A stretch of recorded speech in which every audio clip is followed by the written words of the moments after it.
Darating ang panahon na mawawala tayo sa mundong ito.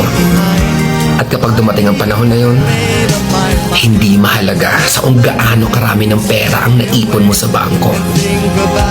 Hindi rin mahalaga sa kung gaano ka successful sa trabaho or sa business mo. At lalong hindi mahalaga sa kung gaano kaganda ng mukha at ng katawan mo. Dahil ang mahalaga pagdating ng panahon na yun ay ang sagot sa tanong na naging masaya ka ba? Nagawa mo ba ang kagustuhan ng puso mo kahit pag-gaano ka malito sa mata ng mundo? Dahil sa huli naman, ikaw naman magdadala ng mga memories na yon sa libingan mo. Hindi naman ang mga tao sa paligid mo.